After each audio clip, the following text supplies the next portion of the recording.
شوکے نے کچھ کہنے کے لیے زبان کھولی ہی تھی کہ اسی لمحے برآمدے کی جانب باہر کوئی آہٹ ہوئی۔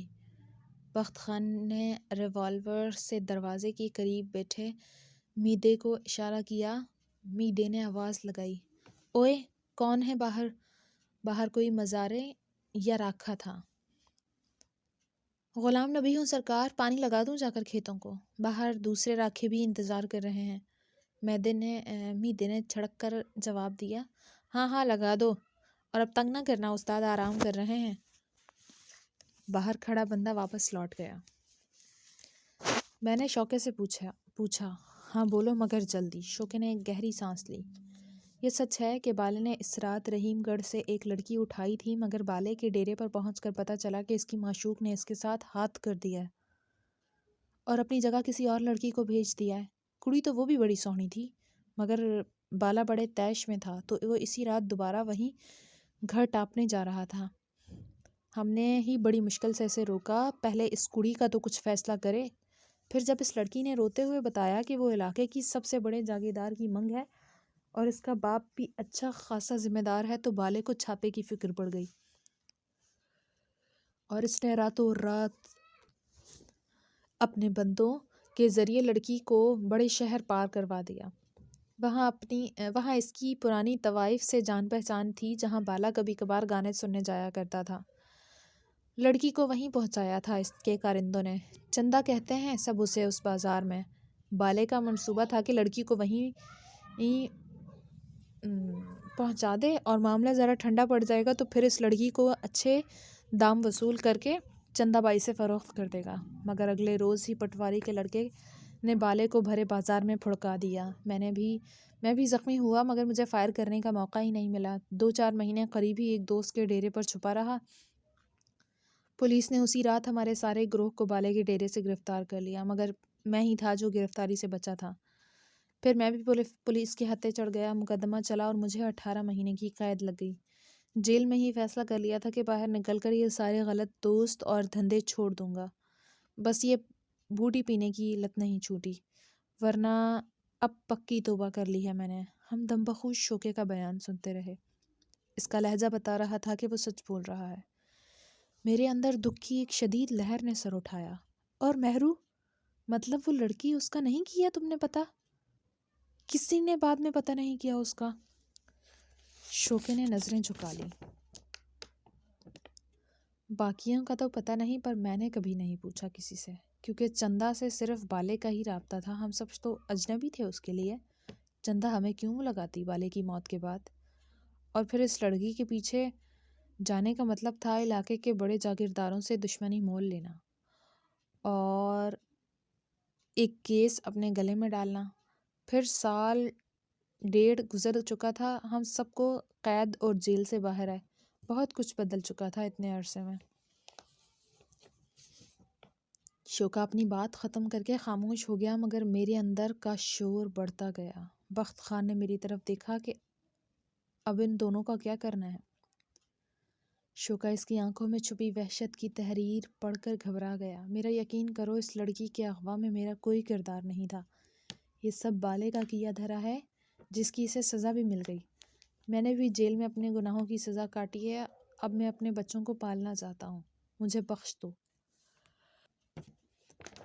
میں نے ایک گہری سانس لی اور شوکے کو دوبارہ چندہ کا پتہ دہرانے کا کہا، شہر اور سڑک اور گلی کا نام اچھی طرح ذہن نشین کر لیا اور جانے کے لیے کھڑا ہو گیا۔ ہم فی الحال یہاں سے جا رہے ہیں، لیکن یاد رکھنا، اب تمہارا گھر، ٹھکانہ اور ہر پتہ ہماری نظر میں رہے گا۔ اگر تمہاری بتائی ہوئی کوئی بھی بات جھوٹ نکلی تو اس بار کوئی رعایت نہیں ہوگی تمہارے ساتھ۔ آج کے بعد جب بھی اپنی بیٹی رانی کو دیکھنا تو ہر بار اس باپ کی رانی کو ضرور یاد کرنا جو تم لوگوں کی وجہ سے دربدر اور رسوا ہو گئی۔ میں نے بخت خان کو چلنے کا اشارہ کیا اور ہم شوکے اور میدے کو وہیں کمرے میں ہکا بکا اور پیشمان چھوڑ کر ڈیرے سے باہر آ گئے۔ آسمان پر بادل جمع ہو کر برسنے کی تیاری میں تھے۔ بخت خان جانتا تھا کہ اب ہماری منزل چندہ کا شہر ہے، لیکن اس مرتبہ اس کے لہجے میں بے تحاشا الجھنیں جھلک رہی تھی۔ اب اس بد نصیب کو ادھر لانے کا کیا فائدہ عبداللہ خانہ؟ وہ مل بھی گیا تو یہ لوگ زندہ درگور کر دے گا اس کو۔ بخت خان کے خدشات درست تھے۔ ہمارا معاشرہ جرم کی نوعیت جانے بنا سزا دینے میں اپنا ثانی نہیں رکھتا، داغ دیکھتا ہے، داغ داری کی وجہ نہیں دیکھتا۔ میں نے بخت کو تسلی دینے کی کوشش کی۔ ہم نے ایک ماں سے اس کی بیٹی کو ملانے کا وعدہ کیا ہے خان، اور بیٹی ہر حال میں ماں کے لیے بیٹی ہوتی ہے۔ بہن، منگیتر، بیوی محبوبہ ہو تو شاید مرد کی نظر میں وہ کبھی اپنا رتبہ کھو بھی دے، پر ایک ماں کے لیے اس کی بیٹی کا رتبہ ہمیشہ وہی رہتا ہے۔ تم صرف ایک ماں کی کھوئی ہوئی بیٹی کے بارے میں سوچو۔ بخت خان نے گہری سانس لی اور میرے پیچھے چل پڑا۔ اس بار ہم دونوں نے ایک دوسرے سے الگ ہو کر سفر کرنے کا فیصلہ کیا، کیونکہ ہم دونوں کو ایک ساتھ بہت سے لوگوں نے دیکھ لیا تھا۔ اگر کسی مخبری کی نوبت آتی تو 2 اشخاص کا ذکر کیا جاتا جو ایک ساتھ دیکھے گئے تھے، لہٰذا اب ہمارا ایک دوسرے سے فاصلہ رہ کر چلنا ضروری تھا۔ گاؤں کے چھوٹے اور بدحال سے اسٹیشن پر پہنچتے پہنچتے فجر کی اذانیں شروع ہو چکی تھی، اور یکایک موسلادھار بارش نے آس پاس سب کچھ جل تھل کر کے رکھ دیا تھا۔ بخت خان کی طرح میرا دل بھی اس سے جدا ہوتے ہوئے ڈوب رہا تھا، مگر منصوبے کے تحت اسے گاؤں کے بس اڈے سے بس پکڑ کر شہر پہنچنا ضروری تھا۔ ہم دونوں پلیٹ فارم سے پہلے پٹڑیوں کے ویران گوشے میں تھوڑی دیر کو رکے۔ بارش کی تیز بھوچاڑ ہمارے چہرے کو بھگو رہی تھی، شاید بارش ہم دونوں کے آنسوؤں کا بھرم قائم رکھنے کے لیے ہی برس رہی تھی۔ اپنا خیال رکھنا بخت خان، بس ٹرین سے پہلے شہر پہنچے گی اور میں 2 دن بعد پرسوں شام کو تمہیں شہر کے اسٹیشن کے باہر ملوں گا۔ کسی سے زیادہ بات مت کرنا، اور بس میں بھی اندر بیٹھنے کے بجائے چھت پر کوئی جگہ پکڑ کر سفر کرنا۔ راستے میں شاید ایک آدھ جگہ پولیس کا ناکہ بھی آئے، مگر وہاں اپنے حواس اور غصے کو قابو میں رکھنا۔ فی امان اللہ۔ میں نے بخت خان سے ہاتھ ملایا تو اس نے جھپٹ کر مجھے گلے لگا لیا۔ تم بھی اپنا خیال رکھنا عبداللہ خانہ، ٹرین میں زیادہ خطرہ ہے، زندگی رہا اور مقدر میں ہوا تو پھر ملیں گے۔ بخت خان نے اپنی آواز کی لرزش پر قابو پانے کی ناکام کوشش کی اور پھر ایک جھٹکے سے مجھ سے علیحدہ ہو کر نظر ملائے بغیر بارش میں بھیگی ریلوے لائن پر لمبے لمبے ڈھگ بھرتا ہوا بوندوں کی جل تل میں اوجھل ہو گیا۔ شاید زندگی کا دوسرا نام جدائی ہے۔ ہم صرف بچھڑنے کے لیے اس دنیا میں آتے ہیں۔ ماں باپ، بہن بھائی، بیوی بچے، دوست، رشتہ دار، محبوب اور رقیب، سب ایک ایک کر کے ہم سے بچھڑ جاتے ہیں۔ ہم کسی کو روک نہیں پاتے، اور پھر جب قدرت کی طرف سے ملا بچھڑنے کا کوٹا پورا ہو چکتا ہے تو ہمارا بھی وقت رخصت آ جاتا ہے۔ گویا زندگی کی تعریف کیا ہے؟ بس بچھڑنے والوں کی ایک لمبی فہرست ہے۔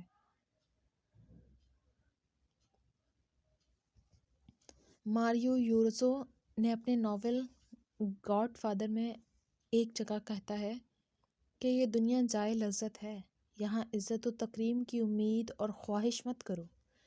انسان اس دنیا میں صرف بے عزت ہونے کے لیے ہی آتا ہے۔ لیکن میں اس تیز برسات میں کھڑا بخت خان کو دور جاتے ہوئے دیکھ کر یہ سوچ رہا تھا کہ یہ دنیا جائے لذت ہو یا نہ ہو، مگر بچھڑنے کا پلیٹ فارم ضرور ہے۔ مسلسل جدائی، کرب، اذیت اور دکھوں کی آماں کا۔ دور کہیں افق پر صبح کی سپیدی نمودار ہو رہی تھی۔ بارش کی رفتار مسلسل تیز سے تیز تر ہوتی جا رہی تھی۔ دفعتاً مجھے احساس ہوا کہ جو صبحیں بارش میں ڈوبی ہوتی ہیں وہ صبح تر ہوتی ہیں، کچھ زیادہ دھلی، کچھ زیادہ نکھری، کچھ زیادہ ملائم، یعنی کچھ زیادہ صبح۔ میں انہی خیالوں میں گم کھڑا تھا کہ دور بجتی کسی گاڑی کی سیٹی نے میری سوچیں منتشر کر دیں۔ ٹرین کی 2 بڑی اور تیز زرد ہیڈ لائٹس دور پٹریوں پر جیسے بارش میں تیرتی ہوئی بڑھتی ہوئی چلی آ رہی تھی۔ میں نے جلدی سے پلیٹ فارم کے کونے پر بنے ٹکٹ گھر کی کھڑکی کی طرف قدم بڑھائے۔ اندر بیٹھا ٹکٹ بابو آرام دہ کرسی پر سے ٹیک لگائے مزے سے سو رہا تھا، جیسے ساری ٹرین کی بچی ٹکٹیں وہ رات کو ہی فروخت کر چکا ہے۔ شاید اس کیفیت کو کبھی کسی نے گھوڑے بیچ کر سونے سے تشبیہ دی ہوگی۔ تیسری بار کھڑکی پر دستک ہوئی تو اس نے ہڑبڑا کر آنکھیں کھولیں۔ تب تک گاڑی بھی پلیٹ فارم پر لگ چکی تھی۔ میں نے اسے فیض آباد کا ٹکٹ کاٹنے کا کہا، مگر جب تک میں ٹکٹ لے کر گاڑی کی طرف پلٹا، ٹرین نے سرکنا شروع کر دیا۔ میرے پاس درجہ دوم کا ٹکٹ تھا، مگر تیز بارش اور رفتار پکڑتی ٹرین نے بوگیوں کی تخصیص مشکل بنا دی۔ اوپر سے زیادہ تر ڈبوں کے مسافر دروازے اندر سے بند کیے پڑے خواب خرگوش کے مزے لے رہے تھے، اور کہتے ہیں صبح کی نیند تو کسی محبوبہ سے بھی زیادہ پیاری ہوتی ہے۔ میں تیز بھاگتا، پلیٹ فارم پر جمع بارش کے پانی میں چھپ چھپ کرتا، چھینٹیں اڑاتا، دوڑتی ہوئی بھیگی ٹرین میں اپنا ڈبہ تلاش کرنے کی ناکام کوشش کرتا رہا، مگر سوائے ایک دروازے کے باقی سب دروازے مجھے بند ملے، اور مجھے مجبوراً اسی آخری بوگی میں سوار ہونا پڑا۔ میرے سارے کپڑے اور جسم کو لپیٹنے والی سیاہ شال پانی سے بھیگ کر شرابور ہو چکی تھی۔ چند لمحے وہیں راہداری میں کھڑے رہ کر میں نے اپنے حواس بحال کیا، اور پھر مجھے احساس ہوا کہ میں کسی اعلیٰ درجے کی first class A C sleeper bogie type ڈبے میں سوار ہو گیا ہوں۔ کمپارٹمنٹ کی سجاوٹ قدیم طرز کی مگر بہت نفیس تھی۔ راہداری میں پرانے طرز کی کھڑکیاں اور فرش پر دبیز قالین بچھا ہوا تھا، جبکہ راہداری کی چھت میں مناسب وقفوں سے روشنی کے بنائے گئے بلب شیڈز میں جلتی بجھتی مشل کی طرز میں چھوٹے چھوٹے قمقمے پیلی روشنی کے دائرے بنا رہے تھے۔ سارے ڈبے میں ایک عجیب بھینی سی خوشبو رچی ہوئی تھی۔ ایک جانب قطار میں 5 یا 6 چھوٹے سے کمپارٹمنٹ بنے ہوئے تھے، اور سبھی کے دروازے بند تھے۔ میں نے طے کیا کہ اگلا کوئی اسٹیشن آنے تک یہیں راہداری میں ہی بیٹھا رہوں گا۔ جیسے ہی گاڑی آگے کہیں کچھ زیادہ دیر رکے گی تو میں اپنے درجے کے ڈبے میں جاؤں گا۔ ویسے بھی میرا اس اعلیٰ درجے کی عمدہ سجاوٹ والے نفیس بوگی میں ہونا اس ڈبے کی شان کے خلاف تھا۔ ٹرین تیزی سے بارش میں دوڑتی جا رہی تھی۔ میں قالین کو بھگونے کے خدشے سے پاؤں سکیڑ کر وہیں راہداری کے ایک کونے میں سمٹ کر بیٹھ گیا۔ کمپارٹمنٹ میں ایک عجیب سی خاموشی تھی، بولتی خاموشی، وہ خاموشی جو ہمیشہ ہمیں کچھ بتانے کی کوشش کرتی ہے، اور وہ جو خاموشی کی بولی سن سکتے ہیں وہ جانتے ہیں کہ اس کائنات میں سب سے زیادہ شور خاموشی کا ہی ہوتا ہے۔ اچانک سامنے والے کمپارٹمنٹ کا دروازہ کھلا، اور اندر سے 3 پیس سوٹ میں ملبوس، ہونٹوں سے پائپ کا دھواں اگلتے ایک بوڑھے شخص نے باہر جھانک کر میری طرف دیکھا۔ "ہے، لسن بوائے، یہ ڈائننگ کار والا لڑکا ابھی تک کافی لے کر کیوں نہیں آیا؟" میں اچانک پڑی اس آفتاب سے گھبرا گیا۔ "جی پتہ نہیں، میں خود مسافر ہوں۔" بوڑھے نے لمبا کش لیا۔ "مسافر ہو تو باہر کوریڈور میں کیوں بیٹھے ہو؟ اندر آ جاؤ، تم تو پورے بھیگ چکے ہو۔" میں نے جلدی سے عذر تراشا۔ "نہیں جناب، دراصل میرے پاس کمتر درجے کا ٹکٹ ہے، گاڑی چل پڑی تھی اس لیے میں جلدی میں اسی ڈبے میں چڑھ گیا۔" بوڑھے نے لاپرواہی سے سر جھٹکا۔ "کوئی فرق نہیں پڑتا، میری اطلاع کے مطابق اب بہت دیر تک کوئی رکنے والا اسٹیشن نہیں آنے والا۔ یہاں بیٹھ کر ٹھٹھرنے سے بہتر ہے کہ تم ہمارے کمپارٹمنٹ میں آ جاؤ، جہاں معقول حدت ہے، اور میرے ساتھی پروفیسر فیض بھی تمہیں کمپنی دینے کے لیے موجود ہیں۔ چلو آؤ، شاباش۔" میں نے حیرت سے اس اعلیٰ لباس اور نفیس اطوار والے ادھیڑ عمر شخص کی طرف دیکھا، اسے جیسے میرے فقیرانہ حلیہ اور ظاہری حقیقت سے کوئی سروکار ہی نہیں تھا۔ تیسری بار میں انکار نہیں کر پایا، ان کے ساتھ کمرے میں داخل ہو گیا۔ بوگی میں صرف وہ 2 ہی شخص تھے۔ "ان سے ملو، یہ ہیں پروفیسر فیضی، میرے یار غار، اور مجھے لوگ پروفیسر صدیقی کے نام سے جانتے ہیں، اکبر صدیقی۔" میں سلام کر کے چپ چاپ ایک جانب سیٹ پر بیٹھ گیا۔ "میرا نام عبداللہ ہے، اور مجھے بہت شرمندگی ہو رہی ہے کہ میری وجہ سے آپ دونوں کو یہ زحمت اٹھانا پڑی۔" صدیقی صاحب نے سنی انسنی کر کے شفقت سے کہا۔ "Relax, take it easy." Professor Faizi نے بھی مسکرا کر میری طرف دیکھا، اور پھر سے اپنے انگریزی میگزین میں غرق ہو گئے۔ ان دونوں کے قیمتی لباس، سگار اور پائپ کے اعلیٰ تمباکو کی خوشبو، کمرے میں پھیلی دھیمی سی خوابناک روشنی اور باہر برستی بارش کا شور، یہ سب مل کر ماحول کو مزید دل فریب بنا رہے تھے۔ فیضی صاحب نے سر اٹھایا۔ بھائی صدیقی، تمہاری کافی نہیں آئی ابھی تک۔ اس خوبصورت بارش میں کافی بنا سفر گویا کوئی جرم مسلسل ہو۔ صدیقی صاحب نے الجھن میں سر جھٹکا۔ دس ریلوے ول نیور امپروو۔ پھر سے بزر دیتا ہوں ڈائننگ کار کو۔ صدیقی نے ایک جانب لگا بٹن دبایا، پھر فیضی صاحب کی طرف پلٹے۔ ہاں تو تم کیا کہہ رہے تھے فیضی؟ اس کائنات میں بھی ہر مخلوق کو اپنا ایک علیحدہ ٹائم زون یعنی وقت کا دائرہ ہے؟ فیضی صاحب نے رسالہ رکھ دیا۔ ہاں بالکل، اور میں یہ ثابت بھی کر سکتا ہوں کہ ایک ہی وقت میں پائی جانے والی الگ الگ مخلوقات الگ الگ وقت کے دائرے میں سفر کرتی ہوں یا زندہ ہیں۔ اب جنات کو ہی لے لو، اس مخلوق کا ذکر تو ہماری الہامی کتاب قرآن میں بھی آیا ہے۔ نہ صرف ضروری، نہ ضروری تو نہیں کہ وقت کے جو اوقات ہم انسانوں کے لیے مقرر کیے گئے ہیں وہی پیمانہ جنات پر بھی لاگو ہوتا ہو۔ مثلاً وہ حضرت سلیمان کا قصہ ہی لے لو۔ جب حضرت سلیمان نے ملکہ سبا کا تخت پیش کرنے کا حکم دیا تو ایک جن نے اسے پلک جھپکنے کے وقفے میں اٹھا لانے کا دعویٰ کیا، اور وہ لے بھی آیا، حالانکہ وہ تخت ہزاروں میل دور کسی اور سلطنت میں موجود تھا۔ یہ بات ثابت کرتی ہے کہ جنات کسی الگ ٹائم زون میں سفر کرنے کی صلاحیت رکھتے ہیں، اور جو سفر انسان ہفتوں، مہینوں اور سالوں میں طے کرتا ہے وہ پل بھر میں سفر طے کر سکتے ہیں۔ میں حیرت سے ان دونوں بزرگوں کی یہ بحث سن رہا تھا۔ ایسا لگتا تھا جیسے وہ مجھے یہاں بلا کر اب میری موجودگی سے ہی بے خبر ہو گئے ہیں۔ صدیقی نے فیضی صاحب کے لیے نیا سگار نکالا، اپنے اسے سامنے پڑے کٹر سے کاٹا اور بڑی تہذیب سے فیضی کو پیش کیا۔ فیضی صاحب نے سگار سلگایا۔ اس کا مطلب یہ ہوا کہ جنات روشنی کی رفتار سے خلا میں بھی سفر کرتے ہیں، جبکہ انسان اپنے اس جسم کی معذوری کی وجہ سے قاصر ہے، کیونکہ یہ جسم اس رفتار کی حد سے بہت پہلے ہی جل چکا ہوگا۔ صدیقی صاحب سوچ میں گم آواز میں بولے۔ بجا فرمایا، مگر انسانوں کے بارے میں بھی تو مختلف ٹائم زونز میں چلے جانے کی مثالیں قائم ہیں۔ مثلاً اصحاب کہف جن کے لیے ان غاروں کا ٹائم زون بدل دیا گیا تھا جس میں وہ سو رہے تھے۔ ان کی چند گھنٹے کی نیند باقی زمانے میں قریباً 350 برس گزری، اور جب ان کا ایک ساتھی باہر کھانا لینے نکلا تو زمانہ بدل چکا تھا۔